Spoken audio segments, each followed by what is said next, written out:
Good morning, adventurers. My name is Ben, and welcome to a morning show where I sit around, drink some tea, and talk about TTRPGs. First up for TTRPG today, I've got the Help It's Again all black mug with the withered tree on the outside of it. Great little mug, love it a lot. And inside of it, we have the warm bread pudding black tea from the Spice and Tea Exchange. This is a great morning time. Actually, it's kind of upsetting that it has to be morning time because of the black tea and that it's got caffeine in it and stuff, because it is really, really good and it tastes like bread pudding. It's alarming how well they did on it. So check it out. It's a good little tea to have. So coming back from a few weeks off, I'll talk about that at the end of the video here, at the end of the episode here. We're talking about a funky little RPG today that I'm actually very excited about. I discovered in the few weeks off here. We are talking today about Downfall.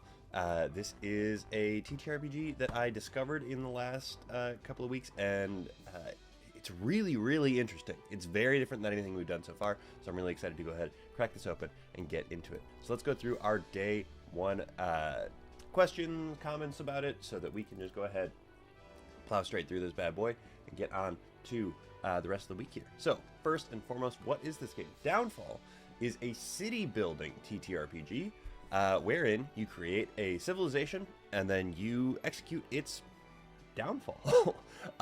It is a really, really interesting concept where it is based entirely around the concept of having a civilization fall based on something that is happening within it. So really, really cool and really, really different from most of the things that we are used to playing. How many players do you need to play this game? 3. This game is built for 3 players. If you have more than 3 players, it's going to be a little funky. It's going to take some adapting of the rules. It is actually specifically laid out for 3 people. So keep that in mind. What roles do these players fill in the game? They all are architects of the, fantasy city. I say architect. It is not referred to as architect in this book. It just is a fancier word in my brain.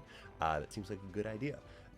You are all responsible for the actual creation of this city, and as such, you are responsible for its eventual downfall as an extension of that. You also will play each of the characters within the game. We'll talk about how that works in a little bit here, so hang with me. We'll talk about that probably tomorrow or on Wednesday.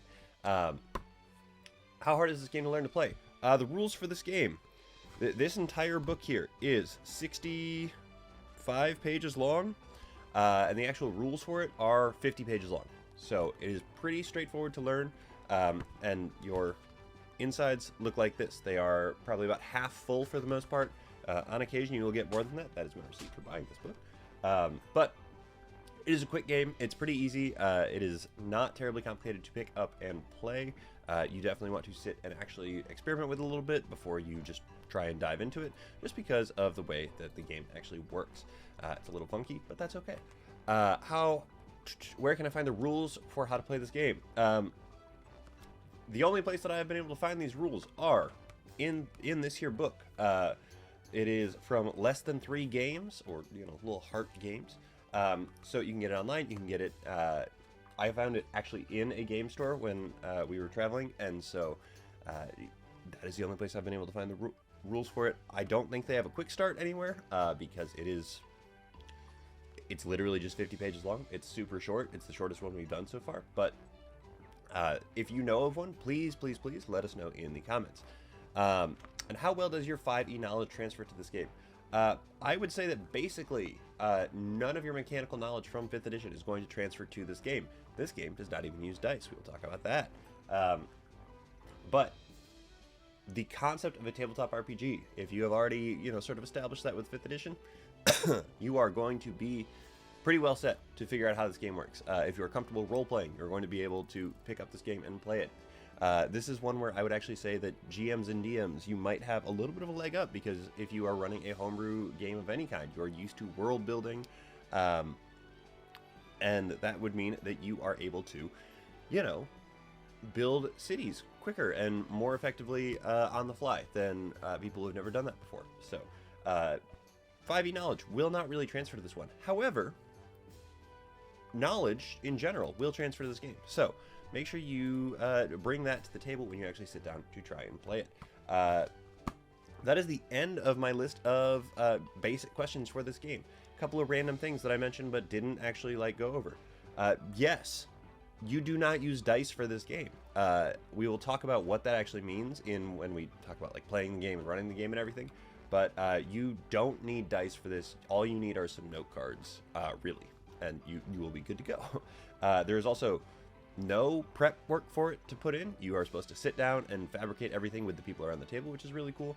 There's no GM for it, so there is nobody that has to sit down and take the driver's seat for this book, which is a really interesting concept. And the characters are less individualistic characters and more concepts. And we'll talk about what that means when we talk about creating characters. But that is Downfall.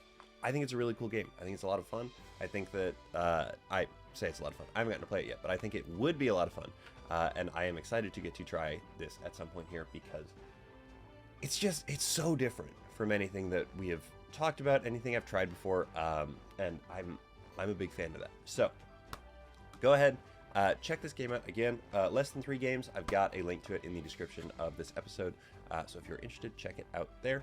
But that is everything that I have for you guys today. So thank you so very much for making me part of your morning routine. I really do appreciate it. And thank you so much in particular to my subscribers. You guys are the ones that make this show possible. If you're looking to support the show, you can subscribe either on YouTube or on your favorite podcasting platform, whichever one you actually consume the show on.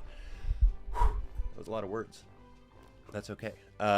So that is everything I have for you guys today. So with all that said, don't forget, everybody, drink tea, play TTRPGs, and keep on rolling.